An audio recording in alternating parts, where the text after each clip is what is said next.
people are accusing me of lying about getting a government phone. So here's my old government phone. Half a screen, as I've said. This one is now turned off because I got it replaced yesterday. But for comparison, this is the old phone. This is the phone that I have been recording to you from for the past year, I think. This phone came from Walmart for $50. It came with a plan that I just never paid again, so it's never had service. It has plenty of space, and it has room so that I've been gaming, and you know, it's got tons of stuff on it because this is my main entertainment phone. This is what I've been using to game with you guys, to do reviews. This is what I YouTube. That's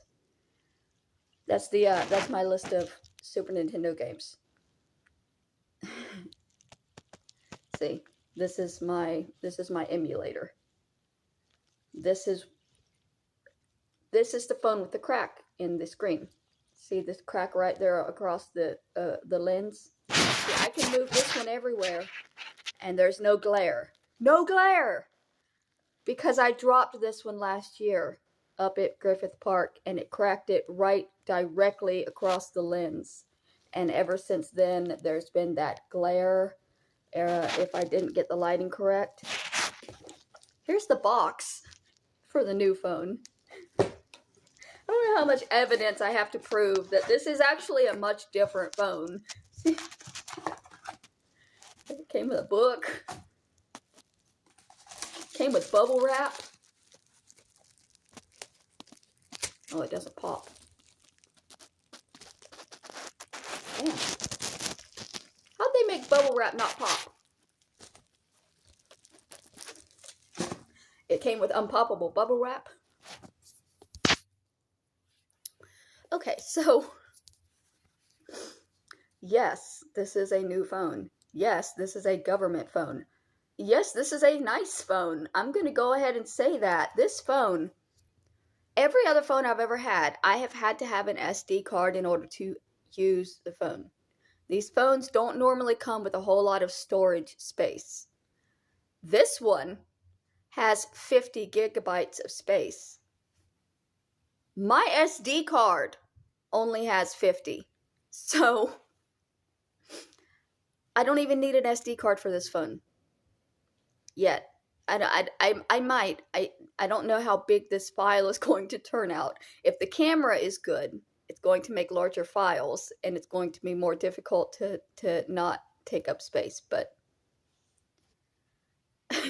but yes, I do have a new government phone. So the process in which to get a new government phone, for those unaware, because people seem to think it's hard, and it's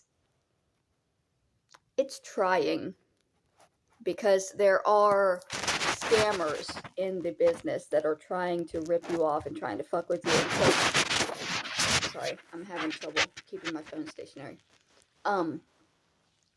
The reason that I've been working with the broken one that doesn't work for 6 months is because every time I've tried to get a replacement, it's gone badly because the man was trying to upsell me to the $12 plan. And I can't afford the $12 plan. And once they hit the wrong button, they tell me, well, you have to wait for the thing to renew. Because now, when you look at my account, it says there is an open transaction. There's an open referral in. They're waiting to find out whether this application is going to go through or not. It's not. It's been canceled, but it doesn't officially get canceled for like a week or so. So you have to wait to reapply. So I did that, and the guy did it wrong twice. And I said, fuck this, and I stopped trying for a couple of months. Yesterday, I decided to try again. I took the bus to MacArthur Park. Just outside of MacArthur Park, there's the park, and then across the street, there's the Social Security's office. There's about 8 phone kiosks lined up on each side. The side of MacArthur Park, there's 4. The side of the social services office, there's 4. They're just lined up tent to tent. So all you have to do is go through and look at the ones that you like. Find the one with the phone you like. They all have different options. Some have nice phones. Some have crappy phones, but they'll also give you a speaker or an SD card or a case or something like that. There are some that just sell drugs. There's literally a woman that sits out there and sells edibles, wax, whatever you might be able to find at a dispensary. She also has phones, but people go to her for marijuana products. You'd be surprised what you would find at these phone booths. But after about 15 minutes, I gave him my identification card and my food stamp card. That was all the identification I needed, which is accurate identification. It's got my name and picture. He took 2 photos of me, and we were approved. Obviously, I've been approved for a new phone for over a year. I just haven't been able to get the right plan because they kept signing me up wrong. So that's how I have a working functional phone again. It's not, it frustrates me because these people that attack me, they think everything is a scam, everything is a lie. And the reality is, things just fuck up for me. Like, I have PTSD, and that is a panic disorder, and it causes you to panic. And so once it messed up the first time and I couldn't get it, I panicked, and I felt like I was never going to be able to have a functional phone again, because that's how my brain works.